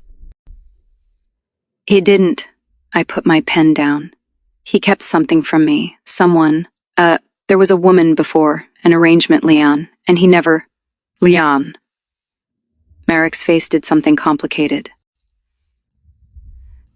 Leanne of the Western families. You know about her. Everyone old enough knows about her, girl, because there's nothing to know. He came in then. He did sit, finally, heavily across from me. 2 families talked. The boy was 19 and his father was dying and he had no say in any of it and no heart for it. And it came to nothing within a season. She married a tanner in Greenmarsh. I was at the wedding. The king sent a gift. He looked at me hard. That is the entire story of Leon. 11 years and not one new page. Who told you it was more than that? And the room went very quiet and very cold, and the floor of 2 months tilted under me. Who told you, Merrick said again slow, that there was something to it? Because someone did. You didn't pull that name out of the records. I'd have heard the page turn. His old eyes were terribly kind and terribly sharp. Someone sat you down and made a ghost out of a dead and buried nothing. Who? I didn't say her name. I couldn't. My mouth wouldn't make it. But I think the not saying was the loudest thing I could have done, and Merrick was old, and Merrick had watched the whole valley its whole life, and Merrick knew exactly who had appointed herself the gate between his king and the king's mate. Ah, he said, very softly. Her. And he didn't say the name either. He just looked at me with something that was almost pity, and he said, Go and look. Not at him. At it. At the thing you were told. You're a record keeper, Nessa. You of all the people in this valley know how to go and check a story against the page. He stood up. He thinks you decided without looking. Prove him wrong, or prove him right. But for the love of the moon, girl, go and look. Chapter 16. I went and looked. It is a strange thing to investigate your own life. To take the warm, certain shape of the last 2 months and lay it out on the records room table like a tithe dispute and start checking the columns. I started with Leanne, because Leanne was checkable. That's what Bray hadn't counted on. That she'd built her biggest ghost out of the one kind of material I was professionally incapable of leaving unverified. A name. From the Western families. With a marriage, supposedly, in the Greenmarsh Valley. It took me 2 days. I sent word down the valley the way a record keeper can, asking after lineage. Boring, official, nobody thinks twice. And the answer came back exactly as Merrick had said it. Leanne of the Western families. Married 9 years ago to a tanner. 3 children. The Greenmarsh record keeper, a chatty man, even added, unprompted, that she was well, and that her eldest was apprenticing, and that the king of the Northern Reach had sent a wedding gift all those years ago. A good one, a set of copper pots the family still used. A set of copper pots. That was the monster Bray had sat down at my kitchen table. A man at 19 with a dying father and no say, in a thing that came to nothing, who had grown up and sent the woman a set of copper pots for her wedding to someone else. I sat in the records room with the Greenmarsh letter in my hand, and I felt the floor of 2 months not tilt this time, but simply fall away. Because if Leanne was nothing, and Leanne was nothing, I had it in writing. I had it in a chatty stranger's own hand. Then the question wasn't, is Tavon hiding things from me? The question was, why did Bray need me to believe he was? And once I asked that question, once I turned for the first time and looked at the gate instead of through it, everything I had not let myself see came up off the table at once. The skip in her voice, 3 years ago, the night he said you were right about the Birchfoot land in front of everyone. I've never once seen him do that. And then the catching herself. Don't let it go to your head. The impression of his walk. You don't do an impression that good of someone you don't watch. Trapped after the grain store, not shielded. Trapped. Room is just distance, Ness. At some point you have to ask if it's for you or for him. Taking the single most generous thing he'd ever done and turning it inside out, gently over tea. If I'm wrong, I'll dance at your wedding, making her own doubt sound like the bravest kind of love. 2 months. 2 months of one true thing at a time, turned a quarter turn, handed to me by the warmest hands I knew. She had never once lied to me with a fact. She had lied to me with the shape she put the facts in, and she had been able to do it. This is the part that took the longest to forgive, in myself, not in her. She had been able to do it because 3 years ago, back when I thought we were just being funny, I had helped her build the false Toven with my own hands. She didn't have to invent a cold, arrogant king for me to be afraid of. I'd already agreed to one. With her. At the plum tree level of my life, where you don't question your friend, you just laugh and agree. She'd spent 3 years quietly keeping that false man alive between us, and I'd thought it was a joke we shared, and it had never once been a joke. It had been a fence she was building around the real one, so that no one could get to him. So that, if the universe ever slipped, the way it slipped on a Tuesday by a boundary stone, the fence would already be there. And it was. And I'd helped build it, and then I'd lived inside it, and called it my own good judgment. I put my head down on the records room table, on top of the Green Marsh letter, and I cried in a way I hadn't let myself cry through any of it. Not the night of the bond, not the Leanne evening, because all of those cries had been fear, and Bray had been there to hold all of them and turn them, and this cry was the first one that was just true. Just grief. For him, for her, for 3 years. For the version of me that looked at people and decided things, who'd been so proud of the looking and who had not, when it mattered most, looked at the one person standing closest.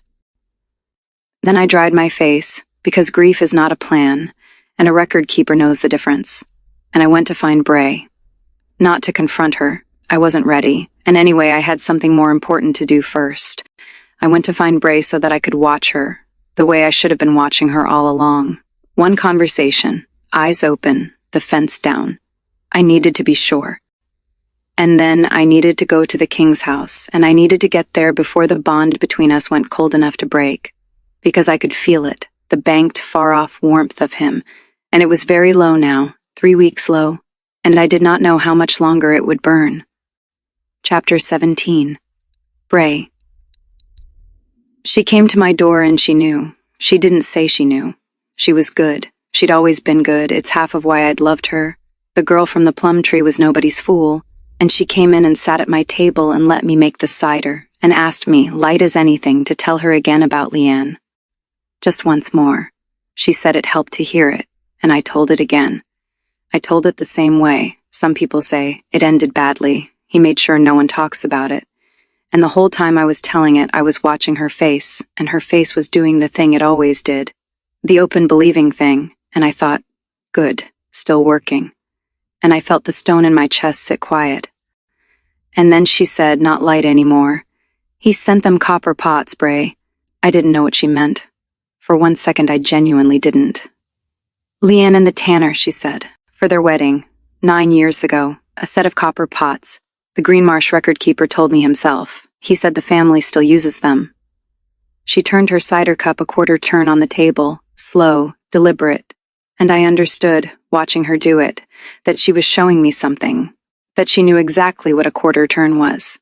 That's the whole story of the ghost you sat down at my kitchen table, copper pots. The kitchen was very quiet. I want to tell you I broke down. I want to tell you the girl from the plum tree came up out of me and I confessed in a rush and we cried and it was clean. That's not what happened. What happened is that I felt the 2 months come apart, and instead of grief, I felt the stone in my chest turn over with all its edges at once, and I heard myself say, "You went and checked." Like she'd done something wrong. You went behind my back and, Ness, I came to you, I risked everything to warn you, and you went and... Stop. I have only ever protected you. I have spent 2 months. Bray, stop. She didn't raise her voice. That was the terrible part. She just said my name the way he says hers, like a door closing, and she'd never done that before, and I knew it meant she'd been somewhere these last 2 days that I couldn't follow her into, and couldn't talk her back from. You loved him, not a question. And there it was, 10 years, on the table, between the 2 cider cups where Leanne had sat, where the false Tovan had sat for 3 years while I called it a joke. Since I was 15, I said, and my voice broke finally, and this time it was real. It was the realest thing I'd said in 2 months, because once it was out, it was just true and small and sad.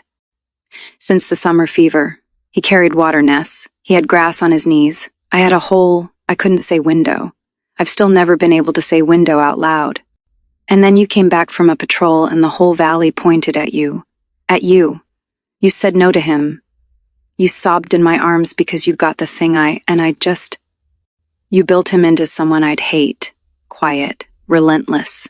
The record keeper reading the columns back to me. 3 years ago. The mocking, the impression. You weren't being funny, you were building a fence. I was keeping him a topic. It sounded insane, said out loud. It had made such sense in my chest for 10 years. It was the only way I could. If I complained about him, we could talk about him, and talking about him was the only. And when the bond happened, the room he gave me, you told me it was a tactic, the grain store. You told me I was trapped. The welcome. He stood up to his whole council for me, and you told me he was ashamed of me. And Leanne, she said the name like setting down the last stone. Leanne was nothing, and you knew Leanne was nothing, and you built her into a monster anyway and sat her down at my table the same morning I came here glowing because he'd asked me to marry him. He should have asked me. It came out of the bottom of me, ugly. True, the whole rotten root of it. I would have said yes. I would have said yes the first day. I'd have made him. Ness, I would have been so good at it. I'd have loved him properly, out loud. I'd have stood up at that welcome. And instead the universe handed him to a woman who told him his hunt was a parade and then said no. It was a mistake. It was a mistake, and I was the only one willing to fix it. She finished it for me because I couldn't. By taking my eyes. That's what you did, Bray. For 2 months. You didn't lie to me with a single fact. I checked, there isn't one clean lie in the whole 2 months you were so careful. You lied to me with my own trust. You found the place I trusted you most, and you stood in it, and you turned me, 1/4 turn at a time, away from the person She stopped. And the stopping was worse than anything she could have said, because I knew what word she hadn't said, and I knew she hadn't said it because she wasn't going to spend it on me. She was going to go and spend it on him, and finally that, was the thing that got all the way through the stone. It wasn't going to work. It was never going to work. Even if she'd never gone to Green Marsh. Even if the bond had gone cold and broken. He didn't love me. He'd never once looked at me the way I'd spent 10 years arranging to be looked at. The window was never mine. The universe hadn't made a mistake by a boundary stone. The universe had just told me something at 15 that I refused for 10 years to hear. Are you going to him? I said, yes, Ness.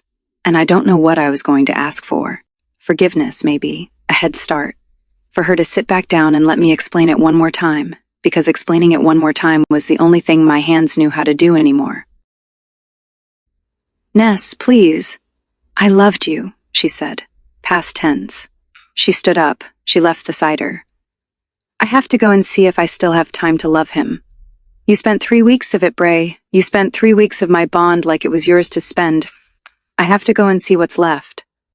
And she walked out of my kitchen, and the kitchen was just empty and cold and mine, and I sat there with 2 cups of cider going cold, the way she and I had drunk cider since we were girls who stole plums, and I understood that I had finally, after 10 patient years, gotten exactly the thing I'd built. A window, and no one in it, and no one coming. Part 6, the truth, and then the long way back. Chapter 18. I ran. I want that in the record since it's a record. The record keeper who walks everywhere at a measured pace because that's the dignity of the office. I picked up my skirts and I ran through the valley to the king's house because I could feel the bond and it was so low, 3 weeks low, banked almost to nothing. And I had spent 2 months letting my best friend convince me to let it go cold. And I was suddenly completely terrified that I had succeeded. Merrick was in the courtyard. I think Merrick had been in the courtyard for 2 days, the way you wait near a thing you've set in motion. He saw my face and he didn't say a word. He just stepped aside and tipped his head toward the house, and I will be grateful to that old man until I die. Tovin was in the kitchen, the one room in the king's house that was only his.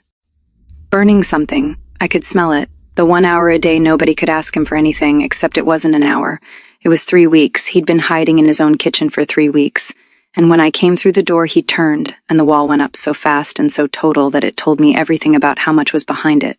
Nessa, the door closing, the frozen river. Leanne married a tanner in Green Marsh 9 years ago, I said. all in a rush, no breath in it. You sent them copper pots. The family still uses them. I checked. I went and I checked Tovan. I checked the columns because Merrick told me to go and look, and he was right. I should have looked. I should have looked 2 months ago. I should have looked 3 years ago. You've made your point. Even. Awful. You looked. Late. You don't have to. It was Bray. He stopped. It was Bray, I said again, and my voice cracked all the way down the middle. She's loved you since she was 15. The summer fever. You carried water, you had grass on your knees. She was there, she decided something, and she never told anyone, and she's been... I had to breathe. I made myself breathe. Tovan, for 3 years, she built a man I'd hate. The mocking, the way she'd do the impression of you. I thought we were just being funny. I thought it was a joke we had, and it was a fence. She was building a fence around you so no one could. And then the bond happened. To me. By a boundary stone. And it should have been the best thing, and instead it was the worst thing for her, and she... Slow down. She spent 2 months turning me. One true thing at a time. She never lied with a fact, not once. That was her whole craft. She'd take a true thing and turn it a quarter turn until it pointed the wrong way. Every kindness you ever did me, she had it back to me as a cruelty by morning. The room you gave me. The grain store. The welcome. You stood up to your whole counsel for me, and she had me believing it was shame. And then Leanne. The morning you asked me to marry you, I ran to her first. I ran to tell her my joy, and she sat me down and built a ghost out of a dead nothing, and I was crying too hard to be coherent. I made myself be coherent. He deserved coherent. I believed her, I said, because 3 years ago I helped her build the lie. I can't even be all the way angry at her without being angry at me. She didn't trick a stranger, Tovan. She used a fence I helped build back when I thought it was a game. So when you said, that night, you said I decided about you without looking, and you were right. But I want you to understand what I'd actually done, because it's worse and it's also the only thing that lets me stand here. I didn't decide about you without looking. I decided about you years ago, with her, and then I stopped looking, because I thought the deciding was done. I thought it was finished, and funny, and safe. And it wasn't any of those things. It was a cage she built, and I helped, and I lived in it. And I called the walls my own good sense. The kitchen was silent. Whatever he'd been burning had finished burning. Why are you telling me this? He said finally. And it wasn't cold. That's the thing. I'd braced for cold, and what came out of him was just tired, and just afraid, the bridge that's been walked on too long. She, even if every word is true, Nessa, you stood in this room and you asked me to account for a ghost. You felt, you said, there's something to tell. I let you. His voice did the not even thing, and it cost him. I could see it cost him. I let you all the way in. I broke an 8-year rule for you. I decided I'd have a heart you could reach, and the first time it was hard, the first time being known cost you something, you decided I was hiding a person from you. So even if it was her hand on the knife, you were holding it. You were the one who came in here, and I know. I didn't flinch from it. I'd cried all the flinching out on the records room table. I know. I held it. She shaped it and handed it to me, but my hand closed around it. And I won't stand here and tell you it was all her, because the thing that made her able to do it was that I'd stopped looking at you, and the stopping was mine. That was mine, Tovan. I took a breath. I'm not here to tell you it wasn't my fault. I'm here to tell you it wasn't true. Those are different things, and you deserve both of them said plainly. It wasn't true. There's no ghost. There's no secret. There's a man who sent copper pots and got slandered for it in my own kitchen. And it was my fault. Because being your mate meant being the one who looked when the whole valley wouldn't. And I stopped. And I let someone else do my looking for me. And she did it crooked on purpose. He turned away from me. He put both hands flat on the kitchen table, the way he'd put them on the grain store wall, on either side of my head. The night the roof came down, and he chose, without 1 second of hesitation, to be the thing between me and the falling world. I felt the bond. I made myself feel it, all the way, no fence, and it was so low, banked almost to dark, 3 weeks of 2 people each holding their own end shut. But it was there. He hadn't broken it. He could have. 3 weeks was long enough. A banked bond can be released, and he hadn't. The frozen river still had water moving under the ice. "I don't know how to do this," he said, to the table, not to me. "I built the not having a heart on purpose, Nessa. I built it after my brother, after my father. I watched my father's open heart give out under the weight of everyone. I watched it literally stop. And I decided I would simply not have one that could be reached, so that I'd last, so the valley would last. And it worked. For 8 years it worked. And then you told me my hunt was a parade and a breath. I let the whole thing down, the whole 8 years, for you. And then it went exactly the way the fear always said it would go. You open the door and the cold comes in. I'm not the cold. I crossed the kitchen. I didn't touch him. I'd learned that much, finally, watching him for real these last 2 days. You don't reach for Tovan. You hold the door and you let him come through it. Tovan. The cold came in because I left the door open behind me without looking who else was on the step. That's true and I'll carry it. But I'm not the cold. I'm the one who ran here. The record keeper ran, Tovan. Ask Merrick. I picked up my skirts and ran through the whole valley because I could feel the bond going low and I could not let it go cold while there was still water under the ice. So I'm not asking you to open the door again today. I'm not asking you to trust me today. You shouldn't today. That would be stupid and you're not stupid. I'm asking you to not put the fire out. That's all. Don't release it.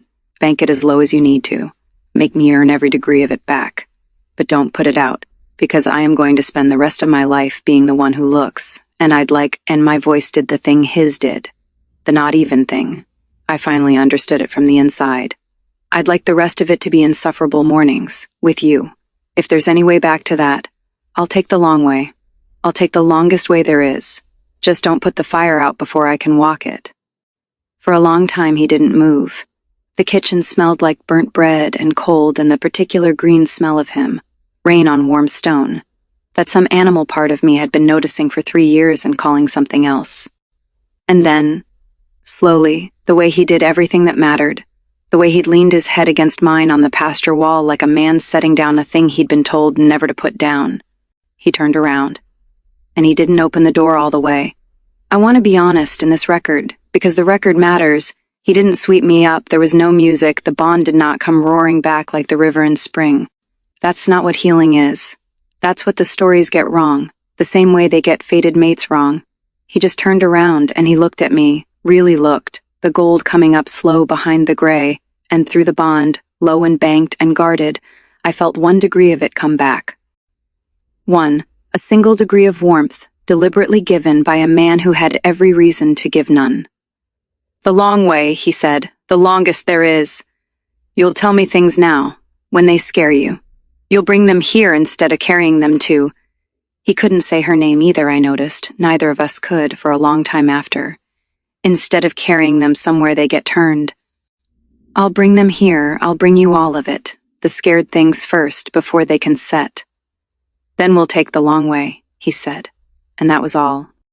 That was the whole reconciliation that night. 1 degree of warmth and a promise to walk. It wasn't a kiss. It wasn't the welcome.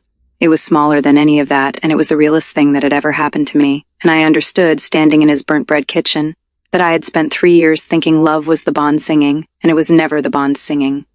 It was this. 2 tired people deciding, out loud, to walk the long way. Chapter 19. I'll tell you about the long way, because the stories skip it and the long way is the part that's actually true. It took the rest of the spring and most of the summer. We didn't announce anything, not for a long time, and this time the not announcing wasn't a wound Bray could press on, because this time I understood it.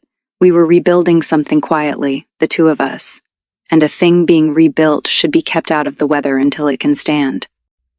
We started with the work, because the work was where we'd always been able to find each other. The late seed, the fever cleanup, the boundary stones. He walked them with me that summer, the actual eastern fields. No parade, just the king and the record keeper checking the old markers against the old records. And somewhere out there among the stones I told him about my father's hands, and he told me about his brother's laugh, and we gave each other the small true things one at a time, in the open air, where nothing could turn them. The bond came back the way the work came in. A degree at a time. Earned. There were bad days. I want that in the record too, because a reconciliation that's only good days is just another lie. Prettier than Bray's, but a lie. There were days he closed up, days the 8-year reflex won, days being known got hard again and the wall came halfway up before he caught it. And on those days I learned not to chase him and not to flee him.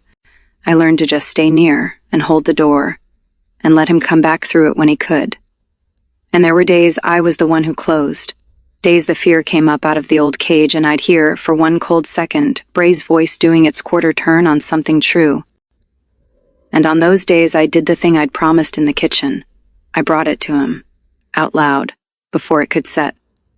I'd say, the fear is doing the thing again, here is the exact shape of it, help me look at it straight. And he would.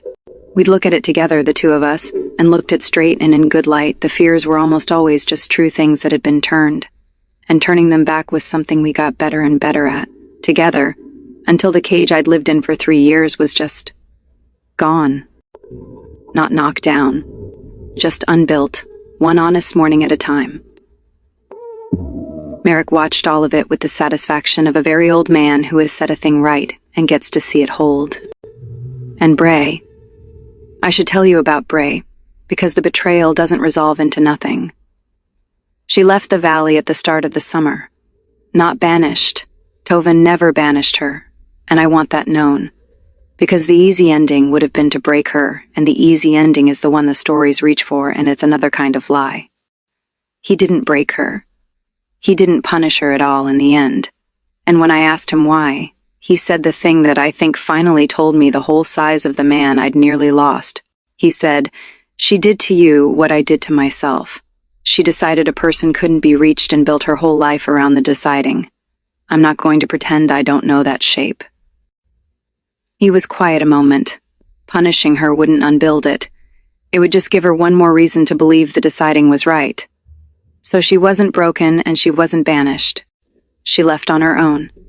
She went south, to the Green Marsh Valley, of all the valleys in the world. And I've wondered since whether she knew that's where Leon was, whether some part of her went to stand in the actual presence of the actual nothing she'd built her ghost from, to see it for herself, the way I'd seen it in a letter. I don't know. We didn't speak before she went. She wrote me once, that autumn. One letter. I'll tell you the truth about the letter, which is that it was not a clean apology, because Bray was a real person and not a story, and real people don't apologize clean. Half of it was sorry and half of it was still, even then, explaining. Still arranging the true things, still a little, the habit of 10 years doesn't wash out in a season. But the last line of it wasn't arranged. The last line just said, "I picked a window when I was 15 and I never once thought to ask whether there was anybody in the room. I'm going to try to learn how to be somewhere that isn't a window. I don't know how yet." I kept the letter. I didn't write back for a long time, over a year. And when I finally did, it was short, and it wasn't forgiveness exactly. Forgiveness like that takes longer than a record can hold. But it wasn't nothing either. I wrote, "I helped build the fence. I won't carry all of it for you, but I won't pretend I carried none. I hope you find the room. The plum tree is still standing, if you ever want to see it." I checked. That's where Bray's part of it rests. Not in punishment, not in a clean reunion either. In a slow, real, unfinished thing, the only honest kind. 2 women who'd loved each other since a stolen plum afternoon, learning, separately and badly and over years, how to be people again instead of a fence, and the girl who lived behind it. Chapter 20. The Luna's welcome happened at the end of the summer. This time it wasn't the council's idea, and it wasn't a tradition being done to me. This time, I asked for it. I went to Tovan, in the kitchen, where everything true between us had always happened, where he'd long since stopped burning things because he no longer needed an hour a day that nobody could reach him, because he'd learned, slowly, the way he learned everything that mattered, that being reached was not the same as being spent.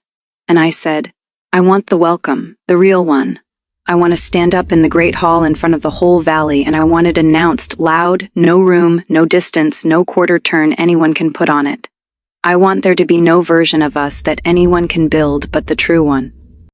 And he looked at me for a long moment, the gold up easy behind the gray now, easy the way it had taken a whole summer to become, and he said, "You're sure?" "I told you, I'm always sure when I've looked, and I've looked, Tovan. All summer, I've looked at you in good light and bad light and burnt bread light and boundary stone light. And there's no ghost, there's no secret, there's no version of you that I'm afraid of. There's just a man who decided not to have a heart so the valley would last, and then had one anyway, and let me reach it, and waited. The long way, the longest there is, while I learned how to be worth the reaching. I took his hand. By then I could. By then reaching for him wasn't a thing that made him still. It was a thing that made him breathe out. Marry me, properly, out loud, in front of everyone. Let's give them the true one. So we did. The great hall, at the end of summer.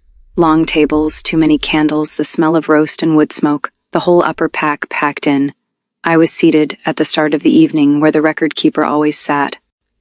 Close enough to the high table to hear everything. Far enough not to matter.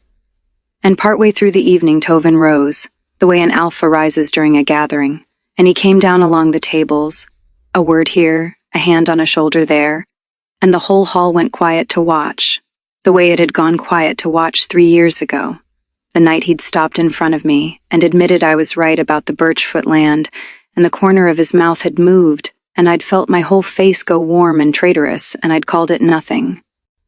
And here is the thing the valley did not know, that I knew, because a record keeper knows what the council writes down. There had been other names. Of course there had. 8 years of an unmated alpha king, and a council that thinks in alliances and river bottom land and the strength of the Western families. There were 3 high families in that hall with marriageable daughters seated near the high table on purpose, and the council had spent 8 years gently, persistently, reasonably suggesting that the king's hand was a thing the valley could not afford to spend on sentiment. It was the sensible thing. It was the politically sound thing. And every elder in that room, watching their king walk down the tables, was waiting. I could feel them waiting, to see whether, at the last, with the whole pack assembled and the moment finally come, he would do the sound thing. He walked past the first high family's table. He didn't slow. He walked past the second. A daughter there, lovely, well-raised, everything the council had ever wanted for him. He gave her the same warm nod he'd give anyone, and he did not stop, and I watched an elder's face do something complicated. He walked past the third. He walked past the river bottom land and the Western Alliance and the 8 years of sensible suggestion, past every advantage a king is supposed to want, and the hall understood table by table what it was watching, their king, choosing, in front of all of them, to spend his hand on exactly the thing the council had spent 8 years telling him he couldn't afford. He stopped in front of the record keeper's seat. "Record keeper," he said, "my king." And the hall held its breath, and he held out his hand. He reached in front of the entire valley, the man who'd built 8 years on never reaching. He reached first and on purpose, and where everyone could see, past every easier hand he could have taken. And he said, "Come and sit where I can see you." I took his hand. I stood up. And the record keeper of the northern reach walked the length of the great hall on the arm of her king, past every family whose land and lineage and 40-year quarrels she'd kept faithfully in her own handwriting. And they stood, all of them, the whole valley on its feet, and somebody started it, and then everybody had it. Luna, Luna, Luna, and the bond under my breastbone, the bond I had spent a whole spring being taught to let go cold, was not banked anymore and was not low anymore. It was the river in spring. It was the loudest, warmest, most certain thing I had ever felt, and I had earned every degree of it back. The long way, the longest there is, and that is why it held. That is the part the stories get wrong about fated mates. The bond doesn't make the love. The bond just points. You still have to walk it, and a thing you've walked the whole long way of yourself, through a sabotage and a near ending and a whole summer of one honest morning at a time. That thing doesn't break. It can't. You know every stone of the road by then. You laid half of them down. We were mated at the turn of the season. Merrick stood up front and was not a young man and cried and pretended the whole time that he wasn't. The valley feasted for 2 days. Tovin that night told me, quietly, in the kitchen, the gold up easy, that he'd never once, in 8 years of being king, expected to be glad of the way a Tuesday could go. A boundary stone, a rogue scent. The worst day of my life, the one that smelled like blood, the one I'd answered with no, no, I don't want this. You were right to say no, he told me. That day. You were right. You didn't know me. You knew a fence somebody built. Saying no to a fence is the smartest thing you ever did. He turned my hand over in his, the one with the long, thin scar from the rogue's grip, the scar that had started all of it. I just got to be glad you stayed alive long enough to look over it. I think about that a lot. I think about it every time someone in this valley starts a sentence with everyone knows about somebody. I'm the record keeper. It's my whole work, the difference between everyone knows and I went and checked, and I nearly lost the truest thing in my life because for 3 years I let everyone knows be enough, as long as the everyone was someone I loved. So that's the record, set down plainly, the way my father taught me, the way I'll teach whoever takes the code after me. There were exactly 4 things I thought I hated about alphaking Toven Reyes. The way he stood, like the floor was lucky to have him. It was never arrogance, it was 8 years of holding a valley up so it wouldn't fall. The voice that made the world wait. It was a man who'd learned that if he was careful enough, slow enough, even enough, maybe nothing else would give out the way his father's heart gave out. The face that never looked surprised. It was a door, held shut over a grief I got to be the only one to see. And the way he smelled like rain on warm stone, and some animal part of me noticed every single time. That one wasn't a thing I hated at all. That one was just the bond, pointing, the whole time, patient, certain, waiting for the stubborn record keeper to put down the list and look, and finally, the long way, the longest there is, walk. The end.